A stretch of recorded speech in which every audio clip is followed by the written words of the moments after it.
I remember eating lunch one day. I was in the 6th grade, and these twins came in that were in our class, but they always ate at home. They lived like 2 doors away, and they came in and said, oh, you won't believe it. They killed the president. And of course, we all laughed and said, you know, you're an idiot, you know, kind of. And we went back to our classroom in the 6th grade, and all of a sudden we heard somebody had made a mistake. You could hear the radio coming over the PA where the principal used to talk. And we all laughed, said, oh, they don't know they got the radio station on the... But you could tell almost immediately by not what the person was saying. I don't even remember what the person was saying.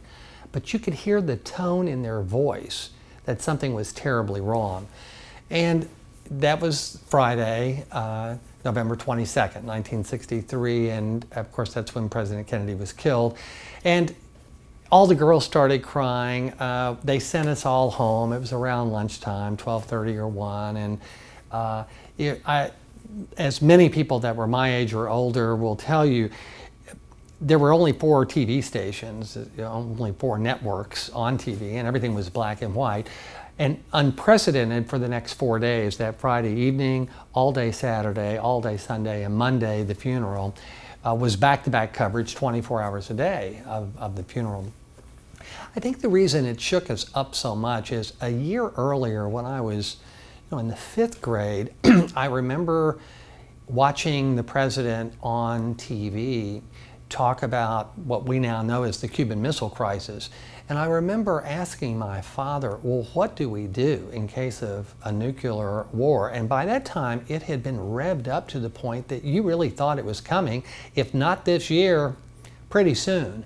Because we both had the weapons, everybody was threatening, and it was chilling for someone in the 5th grade. And I remember he said, well, we would get under the house where the gravel is, and and I thought, well, man, that doesn't sound like much fun.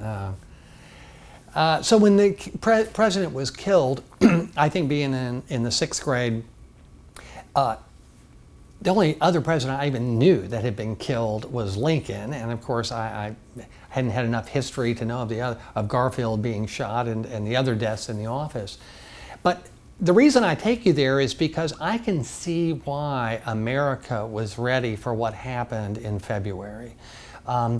That was such a depressing Thanksgiving, which was later that same week, believe it or not. And then Christmas came around. And no matter who you saw, there was a solemnness over the entire country. Nothing was funny, nothing was happy. Even New Year's was subtle. And being in the 6th grade, I'm not an adult, but I think sometimes those kids really soak in everything because they don't know what to expect, and nobody had been here before. No one ever alive had been alive the last time a president had been killed. So by the time it was announced that they were going to have this big show on TV on February 7th, 1964, featuring this new group called the Beatles, I think it was funny how everyone, including my parents, couldn't wait to see them because it was a fad. It was, everybody had heard of them.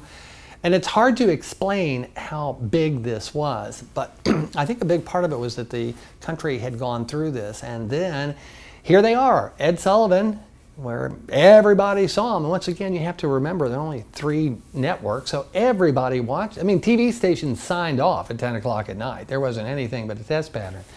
And it was a phenomenon.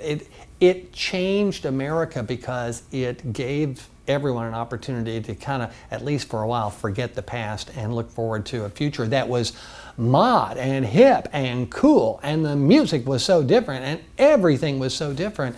We were in for a wild ride.